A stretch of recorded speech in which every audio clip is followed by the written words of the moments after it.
तो अभी हम लोग जो टॉपिक देखेंगे स्किन का, जो डर्मा का टॉपिक है वो हम लोग देखेंगे। तो इसमें हम लोग देखेंगे बेसिकली इसमें हम लोग क्या क्या पढ़ेंगे। एक को पढ़ेंगे एटोपिक डर्मेटाइटिस। एटोपिक डर्मेटाइटिस हम लोग पढ़ेंगे, एटोपिक डर्मेटाइटिस क्या होता है। उसके बाद हम लोग इसमें पढ़ेंगे आर्टिकेरिया क्या होता है, आर्टिकेरिया आर्टिकेरिया क्या होता है उसको हम लोग पढ़ेंगे। देन इसके बाद हम लोग इसमें पढ़ेंगे एंजियोएडिमा क्या होता है, एंजियोएडिमा क्या होता है। एनाफाइलेक्टिक पढ़ेंगे, एनाफाइलेक्टिक पढ़ेंगे, इसमें थोड़ा सा एनाफाइलेक्टिक। और इसमें हम लोग क्या पढ़ेंगे, और हम लोग इसमें पढ़ेंगे कॉन्टैक्ट डर्मेटाइटिस, कॉन्टैक्ट डर्मेटाइटिस। तो ये सब देखेंगे और इसका ट्रीटमेंट देखेंगे। तो ये स्किन का बहुत इंपॉर्टेंट टॉपिक है। तो देखो ये तो हम लोग का टॉपिक क्या है, इस्ज़मा, इस्ज़मा। तो अपना टॉपिक क्या है, इस्ज़मा। अब इसी इस्ज़मा को ही हम लोग क्या बोलते हैं, एटोपिक डर्मेटाइटिस। तो इस्ज़मा कुछ नहीं होता, इस्ज़मा क्या होता है बेसिकली, एटोपिक डर्मेटाइटिस। इसी को ही हम लोग क्या नाम देते हैं, atopic dermatitis, dermatitis, atopic dermatitis. अब बेसिकली होता क्या है, बेसिकली ये क्या होता है, बेसिकली यहाँ पे अरिथमेटस, यहाँ पे इसका अगर बताऊँ इसका फीचर्स कैसे दिखेगा, अरिथमेटस, अरिथमेटस, अरिथमेटस मतलब redness, erythematous well demarcated, well demarcated, well demarcated, well demarcated scaly, scaly silvery, silvery lesion, scaly silvery lesion and itchy lesion, itchy lesion, ये हो गया। तो erythematous, erythematous well demarcated, well demarcated scaly silvery lesion, scaly silvery lesion और itchy lesson. तो ये इसके यहाँ पे फीचर्स होंगे, कैसा होगा, रेड होगा, रेडनेस होगा, वहाँ पे थोड़ा सा इचिंग होगा, स्केली लेसन्स हो गए, सिल्वरी स्केली लीजन्स होंगे और इची होगा और वेल डिमार्केटेड होगा। अब बेसिकली होता क्या है, इसका पैथोफिजियोलॉजी बताऊँ होता क्या है। ये बेसिकली क्या होता है, disease of epidermis, disease of epidermis. तो जो यहाँ पे जो एपिडर्मिस में टाइट जंक्शन होती है ना, टाइट जंक्शन डैमेज हो जाती है। अब ये टाइट जंक्शन जब डैमेज होती है ना, तो एपिडर्मिस में क्या होता है, टाइट लूज हो जाता है। एपिडर्मिस क्या हो जाता है, एपिडर्मिस क्या होता है, लूज हो जाता है। ये अपने को याद रखने का कि ये क्या होता है, टाइट जंक्शन, एपिडर्मिस क्या हो जाता है, लूज हो जाता है। अब ये एपिडर्मिस अगर लूज हो जाता है तो क्या हो जाता है, एपिडर्मिस अगर लूज होगा तो क्या होगा कि वाटर लॉस होता है, वाटर लॉस, एक तरफ वाटर लॉस होता है। अब वाटर लॉस होगा तो स्किन कैसी हो जाएगी, स्किन ड्राई हो जाएगी और वहाँ पे स्केलिंग हो जाएगी, स्केलिंग हो जाएगी, स्केलिंग हो जाएगी। और अभी क्या होता है, स्किन एज अ बैरियर काम करता है, इनेट इम्यूनिटी होती है। पर एपिडर्मिस जब लूज हुई तो क्या माना जाता है कि तो उसमें क्या होता है, बैक्टीरियल एंट्री कर सकता है, तो वहाँ पे इन्फेक्शन भी हो सकता है। तो यहाँ पे स्किन में क्या होगा, इन्फ्लामेशन, स्किन में क्या होगा बेसिकली, इन्फ्लामेशन होगा, इन्फ्लामेशन। और वहाँ पे क्या होगा, इम्प्लिन में इन्फ्लामेशन और रेडनेस होगा, रेडनेस होगा। ये हो गया।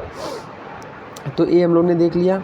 अब कौन कौन से फैक्टर है जो इसको बेसिकली कॉज कराते हैं, कौन कौन से फैक्टर है कॉज कराते हैं। तो एक तो देखा गया factor responsible to cause this, एक तो होता है फैमिली हिस्ट्री, किसी को पहले से ही है फैमिली हिस्ट्री। जेनेटिक में भी होता है। और यहाँ पे एक एलर्जी, किसी को एलर्जिक कंडीशन है उसको भी हो सकता है ये। और इन्वायरमेंटल मतलब अगर कोई हार्ड वाटर का यूज करा है ना, जिसमें कार्बोनेट वगैरह है, तो उसमें भी हो सकता है ये। तो फैमिली हिस्ट्री, जेनेटिक, एलर्जी। तो ये एलर्जी अच्छे से याद रखने का, एलर्जी और फैमिली हिस्ट्री। और ये बेसिकली क्या होता है, बेसिकली एक और होता है यहाँ पे बेसिकली अगर बताऊँ तो हाइजेनिक हाइपोथेसिस, मतलब बचपन में कोई माँ अपने बच्चों को बाहर नहीं निकलने देती, खेलने नहीं देती मिट्टी से, गंदगी से। तो हाइजेनिक हाइपोथेसिस उसको वजह से भी वो हो जाता है। तो बेसिकली मेन प्रॉब्लम किस में होती है, बेसिकली चिल्ड्रेन, बच्चों में प्रॉब्लम है और ये लॉन्ग टाइम तक सर्वाइव करती है। तो प्रॉब्लम किसकी होती है, बेसिकली ये चाइल्डहुड प्रॉब्लम है, चाइल्डहुड प्रॉब्लम होती है। और क्या होती है, क्रोनिक होती है, बेसिकली क्रोनिक डिजीज़ है, क्रोनिक डिजीज़ होती है। ये हम लोग ने देख लिया, क्रोनिक डिजीज़ होती है। अब इधर तक हमने देख लिया। अब यहाँ पे एक और चीज़ याद रखने का कि एक जीन होता है, फिलरीजीन होता है जो अपसेंट होता है। फिलरीजीन जीन जो होता है अपसेंट होता है या डिक्रीज होता है। इसकी वजह से क्या होता है, जो टाइट जंक्शन है ना, टाइट जंक्शन वो अपसेंट हो जाते हैं। और इसी की वजह से क्या होता है, एपिडर्मिस वीक हो जाता है और इसी के लिए आगे की पैथोलॉजी होती है। तो ये अपने को ध्यान रखने का है। अब पैथोजेनेसिस मैंने इसको बता दिया क्या होता है। पैथोजेनेसिस क्या होता है कि पैथोजेनेसिस मैंने बता दिया, फिलरीजीन डिफिशियंसी हुई, tight junction absent, epidermis loose हुई तो इसके वाटर लॉस हो गया, तो स्किन सॉरी स्किन ड्राई हो गई, स्केली हो गई, और बैक्टीरियल एंट्री हुई तो अरिथमेटस और वहाँ पे इन्फ्लामेशन वगैरह होगा। ये हो गया। और कभी कभी बोला जाता है कि टी सेल इमीडिएट भी होती है, टी सेल ज़्यादा बढ़ जाता है इसकी वजह से भी होती है T cell mediate autoimmune, कभी कभी ऐसा होता है। अब हम लोग यहाँ पे तो क्लिनिकल डायग्नोसिस हम लोग कैसे बनाएंगे? क्लिनिकल डायग्नोसिस याद रखना, सबसे पहले चाइल्डहुड प्रॉब्लम होती है, चाइल्डहुड प्रॉब्लम है, चाइल्डहुड की प्रॉब्लम होती है बेसिकली। और इसमें स्किन कैसी होती है? स्किन ड्राई होती है, स्किन ड्राई, स्केली होती है, अरिथमेटस होती है, इची होती है। तो ये सब इसके क्या हो गए।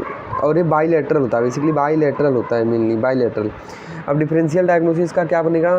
तो सोराइसिस में भी स्किन ऐसी दिखती है, अरिथमेटस दिखेगी, सिल्वरी स्केल दिखेगा, वहाँ पे ईची दिखेगा। पर वहाँ पे दो तीन चीज़ें डिफ्रेंशिएट कर सकते हैं। एक तो वहाँ पे प्लेग दिखता है अपने को, पपड़ी दिखती है, प्लेग दिखता है, प्लस ऑस्पिट साइन दिखता है। मतलब क्या, अगर इसी पपड़ी को हटा दे तो वहाँ पे ब्लीडिंग पॉइंट दिखेंगे, तो उसी को हम लोग बोलते हैं ऑस्पिट साइन दिखेगा। और एक कोबनार साइन दिखता है। तो ये हो गया सोराइसिस, ये हम लोग इसको सोराइसिस से वो कर सकते हैं। तो ऑस्पिट साइन याद रखने का। उसके बाद आर्टिक एरिया। अब आर्टिक एरिया भी इसका बेसिकली एक डिफरेंशियल डायग्नोसिस बन जाता है। आर्टिक एरिया में बेसिकली क्या होता है, ये डस्ट से एक्सपोज हो गया, कोई एलर्जन से एक्सपोज हो गया तो उसमें होता है ये। और ये बेसिकली क्या होता है, ये एक्यूट प्रॉब्लम है, तो वो क्रोनिक होती है तो एक्यूट होती है बेसिकली। अब आर्टिक एरिया बच्चों में क्या किस में भी हो सकती है बेसिकली, ये बेसिकली एलर्जिक होती है। यहाँ पे आर्टिक एरिया मतलब लाल लाल चकत्ते पड़ जाते हैं। अब यहाँ पे रैसेस होते हैं, रैसेस बेसिकली मेनली स्टमक में सबसे पहले होते हैं, स्टमक में, देन आगे जाके वो माइग्रेट करते हैं ऐसा करके। तो इसको हम लोग ऐसे कर सकते हैं। अब अभी हम लोग ने देख लिया। अब हम लोग देखें इस्जेमा। तो अभी हम लोग ने इस्जेमा मतलब क्या होता है, डर्मेटाइटिस। अब डर्मेटाइटिस बहुत सारी टाइप के होते हैं, जैसे तो होता है एटोपिक डर्मेटाइटिस, अभी नहीं पढ़ा अपन ने। एक होता है कॉन्टैक्ट डर्मेटाइटिस, जैसे चूड़ा कोई चूड़े से हो गया, किसी को वॉच से हो गया, किसी को क्या हो गया, कोई हार पहन रहा है उससे ज्वेलरी से हो गया। तो बेसिकली ये कॉन्टैक्ट डर्मेटाइटिस जो होता है वो क्या करता है, वो जैसे ही कॉन्टैक्ट हुआ तो दो से तीन दिन बाद आता है, 2 से 3 दिन बाद होता है। और लेस देन 4 वीक में क्या होता है, लेस देन 4 वीक में वो सबसाइड हो जाता है। ये हो गया। तो जो एटोपिक डर्मेटाइटिस है मैंने बता दिया पूरा। अब एक होता है एटोपिक ट्रायड। तो एटोपिक ट्रायड क्या होता है बेसिकली। तो यहाँ पे बेसिकली एटोपिक ट्रायड में क्या होगा, एक तो स्किन इन्वॉल्वमेंट रहेगा, स्किन इन्वॉल्वमेंट, और एक होता है उसमें अस्थमा होगा, और एक नेज़ल म्यूकोसा को इन्वॉल्व करेगा। एलर्जिक राइनाइटिस जिसको हम लोग बोलते हैं, एलर्जिक राइनाइटिस। तो ये हो गया ट्रायड में क्या हो गया, स्किन इन्वॉल्वमेंट मतलब क्या, dermatitis plus asthma plus rhinitis. तो ये बेसिकली क्या हो गए, ट्रायड हो गए। ये क्या हो गए बेसिकली, ट्रायड हो गए। कौन से ट्रायड हो गए बेसिकली, अपने एटोपिक ट्रायड हो गए। इसमें क्या होगा बेसिकली, IgE का लेवल क्या हो जाता है, बढ़ जाता है। IgE का लेवल क्या हो जाता है, बढ़ जाता है। ये हम लोग ने देख लिया। अब एटोपिक डर्मेटाइटिस का ट्रीटमेंट क्या रहेगा, तो हम लोग ट्रीटमेंट देखेंगे। तो इसका मैंने सिम्टम बता दिया, क्या होगा, रेडनेस होगा, रेड रैसेस होंगे, वहाँ पे स्केली होगी, स्मॉल ब्लिस्टर वहाँ पे दिख सकते हैं, और ईची रहते हैं, थोड़ा सा ईची रहते हैं। ये हो गया, ये हम लोग ने देख लिया। अब हम लोग ने यहाँ तक देख लिया। तो रेडनेस होगा, रैसेस होंगे, ईची होगा, स्केली लेशंस होगा, और कभी कभी स्मॉल ब्लिस्टर भी मिल सकते हैं। ये अपन ने देख लिया पूरा। अब हम लोग आगे देखते हैं। और ये प्रॉब्लम कैसी होती है, याद रखना है, प्रॉब्लम कैसी होती है, क्रोनिक प्रॉब्लम होती है, क्रोनिक डिजीज़ होती है, क्रोनिक प्रॉब्लम होती है। कॉन्टैक्ट डर्मेटाइटिस ये सब एक्यूट होते हैं। ये हो गया। अब इसके बाद हम लोग आगे देखते हैं। तो इसमें हम लोग एलर्जी, अगर एलर्जी लग रहा है, एलर्जी है, तो एलर्जी हम लोग टेस्ट करा देते हैं। स्किन पैच टेस्ट आता है, वो हम लोग करा सकते हैं और देख सकते हैं किस चीज़ से एलर्जी है बंदे को। ये हो गया। अब इसका मैनेजमेंट, तो हम लोग को थोड़ा सा इसमें माना जाता है कि ऐसे कि वहाँ पे ह्यूमिडिटी, इन्वायरमेंट से थोड़ा दूर रखने का, इससे अवॉइड फ्रॉम डस्ट, डस्ट से थोड़ा दूर रखने का है उसको, और स्ट्रेस फ्री रखना है, क्योंकि स्ट्रेस जो होता है ये टी सेल को बढ़ा देता है। तो स्ट्रेस इम्यूनिटी को क्या करता है, गड़बड़ करता है। तो स्ट्रेस फ्री रखना है। और मेडिकेशन, अब ट्रीटमेंट में आते हैं तो हम लोग यहाँ पे टॉपिकल स्टेरॉइड यूज़ कर सकते हैं। टॉपिकल स्टेरॉइड जैसे इसमें 2.5% हाइड्रोकोर्टिजोन क्रीम, 2.5% हाइड्रोकोर्टिजोन। क्लोबेटाजोल भी यूज कर सकते हैं, पर हाइड्रोकोर्टिजोन इसमें ड्रग ऑफ चॉइस होती है। 2.5% हाइड्रोकोर्टिजोन ट्विस डेली। तो यहाँ पे BD हम लोग इसको देते हैं, BD ट्विस डेली हम लोग इसको लगाने के लिए देते हैं ऑइंटमेंट। तो हाइड्रोकोर्टिजोन ऑइंटमेंट हो गया। उसके बाद हम लोग यहाँ पे देखते हैं, उसके बाद हम लोग देखते हैं ये हो गया। अब हम लोग दूसरा देते हैं कैलामाइन लोशन। तो हम लोग देखते हैं कैलामाइन लोशन हम लोग देते हैं विथ मेंथॉल। तो कैलामाइन लोशन हम लोग देते हैं विथ मेंथॉल।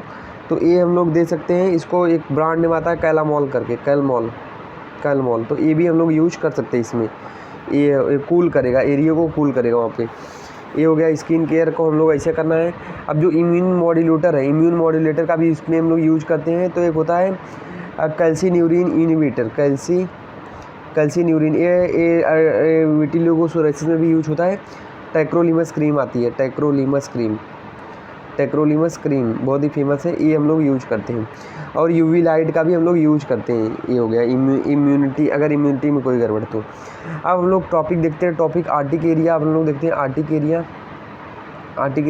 यार आर्टिक एरिया मतलब क्या होता है? Red rashes. यहाँ पे बेसिकली क्या होता है? व्हील। यहाँ पे इसी को हम लोग क्या बोलते, जैसे इसमें क्या होता है ना, बेसिकली आर्टिक एरिया क्या होता है? मेनली एलर्जिक होता है, आर्टिक एरिया एलर्जिक होता है। इसमें क्या होता है? आर्टिक एरिया बेसिकली क्या होता है कि यहाँ पे सपोज ये अपना मस्ट सेल है और यहाँ पे क्या होता है? IgE लगा है। अब मस्ट सेल में क्या क्या होते हैं? ल्यूकोट्राइन्स होते हैं, ल्यूकोट्राइन हिस्टामिन वगैरह होता है जो एलर्जी कराता है, ये ग्रेन्यूल्स में इसके होते हैं। तो जब IgE से कोई भी एलर्जेंस लगता है तो ये बर्स्ट हो जाता है। तो वहाँ पे ल्यूकोट्राइन्स तो करेगा तो अस्थमा वगैरह कर सकता है ये। और हिस्टामिन तो ये ब्लड वेसल को डायलेट वगैरह करके ये आर्टिक एरिया कर देगा वहाँ पे। ये हो गया। तो यहाँ पे रेड रैशेस दिखते हैं। और ये बेसिकली आर्टिक एरिया क्या होता है? Basically Arctic area instant allergic reaction है। इंस्टेंट एलर्जिक रिएक्शन मतलब जैसे ही वो बंदे को एक्सपोज हुआ ना, जो चीज़ें रेड रैशेस करा रही हैं, तुरंत ही हो जाएगा। इंस्टेंट एलर्जिक रिएक्शन होता है, तुरंत आता है, इसको रिस्पॉन्स तुरंत आता है। तो ये तुरंत इंस्टेंट एलर्जिक रिएक्शन होता है और विथिन 24 आवर एक जगह होता है डिसअपीयर हो जाता है।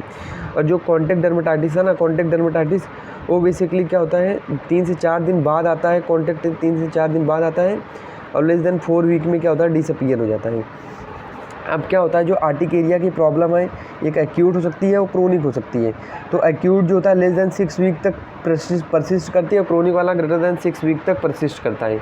तो ये अपने को ध्यान रखने का है। ये हो गया, ये हम लोग ने देख लिया। तो लाल चकत्ते या फिर इसी को हम लोग ये बेसिकली क्या होता है? इसी को हम लोग व्हील्स या फिर हाइव बोलते हैं। व्हील्स, जैसे व्हील्स होता है हाइव्स उसकी जैसा ही दिखता है। तो यहाँ पे ईची स्वेलिंग ऑफ द स्किन, ये होता है, ये वेल डिमार्केटेड होता है, ईची होता है और अरिथमेटस लेसन होता है। ये हो गया, ये हम लोग ने देख लिया। तो यहाँ पे ओनली स्किन पर यहाँ पे रेड, ईची और रेज्ड रैशेस। तो यहाँ पे क्या होगा? बेसिकली आर्टिक एरिया में रेड, ईची और वहाँ पे अरिथमेटस और वहाँ पे क्या होगा? Basically raised rashes. अब बताया ना अभी हाइव्स, रेज्ड रैशेस यहाँ पे दिखेंगे, रेड रैशेस। तो यहाँ पे लाल चकत्ते बढ़ जाते हैं। ये हम लोग देख लिया। अब इसके बाद हम लोग ने ये देख लिया। अब इसको बाद थोड़ा सा हम लोग इसको एक होता है एंजियोएडिमा। तो एंजियोएडिमा मतलब स्किन को इन्वॉल्व करेगा प्लस म्यूकस को इन्वॉल्व करेगा। म्यूकस को इन्वॉल्व करना मतलब क्या कि एक इसको एंजियोएडिमा म्यूकस को इन्वॉल्व करना मतलब क्या है? क्या इसको वो कर देगा, जैसे आई के पास स्वेलिंग कर देगा, लिप्स पे स्वेलिंग कर देगा, तो उसको एंजियोएडिमा बोलेंगे। और एक होता है एनाफाइलेक्टिक। तो एनाफाइलेक्टिक का मतलब क्या होता है? एनाफाइलेक्टिक मतलब स्किन को इन्वॉल्व करेगा प्लस म्यूकस मेम्ब्रेन को इन्वॉल्व करेगा, मतलब डर्मेटाइटिस भी होगा, मतलब आर्टिक एरिया वगैरह भी होगा और म्यूकस मेम्ब्रेन को मतलब लिप स्वेलिंग भी होगी प्लस ऑर्गन इन्वॉल्वमेंट मतलब रेस्पिरेटरी इन्फेक्शन वो भी होगा, चेस्ट प्रॉब्लम होगा, कफिंग होगा, चोकिंग होगा, ये सब भी होगा। तो एनाफाइलेक्टिक चेस्ट टार्टनेस वगैरह होगा।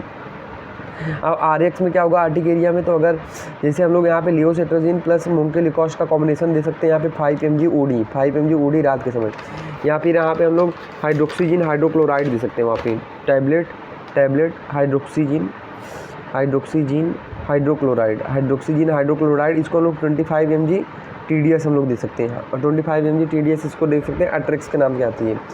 एक होती है टैबलेट हम लोग फिक्सोफिनाडिन हम लोग दे सकते हैं, फिक्सोफिनाडिन हाइड्रोक्लोराइड, वो भी एलेग्रा करके आती है, एलेग्रा 120 mg OD हम लोग इसको दे सकते हैं, 120 mg OD हो गया। अगर जो है सीवियर आर्टिक एरिया है, तो उसमें हम लोग इंजेक्शन आईविल प्लस इंजेक्शन डेक्सामेथासोन हम लोग दे सकते हैं। इंजेक्शन आईविल 1 ml 1 एम्पूल, और इसका भी 1 ml, तो 2 ml हम लोग इसको दोनों को मिला के हम लोग इसको दे सकते हैं, IV plus dexamethasone, IV plus dexamethasone, IV IM दोनों तरीके से हम लोग इसको दे सकते हैं, डिपेंड करता है सीवियरिटी क्या है। और अगर एनाफाइलेक्टिक शॉक दिख रहा है तो हम लोग को दिखेगा, मतलब स्किन इन्वॉल्वमेंट शॉक वहाँ पे होगा, चोकिंग होगा वहाँ पे, चोकिंग होगा, कफिंग होगा, रेस्पिरेटरी प्रॉब्लम होगा, वहाँ पे क्या होगा, चेस्ट टाइटनेस होगा। तो इस केस में हम लोग क्या देते हैं, हाइड्रोकोर्टिजोन हम लोग दे सकते हैं, 1 एम्पूल यहाँ पे दे सकते हैं, IV दे सकते हैं वहाँ पे, और 1 ml IV दे सकते हैं, प्लस हम लोग यहाँ पे एक एड्रेनलिन करके आती है। एड्रेनलिन बहुत ही इंपॉर्टेंट है, ये हम लोग क्या करते हैं, ये सिंपैथेटिक नर्वस सिंपैथेटोमाइमेटिक ड्रग है, ये 1:1000 डायलेशन 1 एम्पूल इसको हम लोग दे देते हैं। और एक इसका रूट क्या है एड्रेनलिन का, ओनली IM रूट से इसको हम लोग देते हैं। तो ये हो गया। तो यार दिस इज़ ऑल अबाउट दी इसको इस्जेमा हम लोग ने पढ़ा, कंट्रोल एंडोकार्डिटिस पढ़ा, आर्टिकेरिया पढ़ा हम लोग ने, ट्रीटमेंट वगैरह पढ़ा। उसके बाद हम लोग ने एनाफाइलेक्टिक देखा, एंजियोडेमा क्या होता है उसके बारे में देखा, ये हम लोग ने देखा। This is all about the इस्जेमा।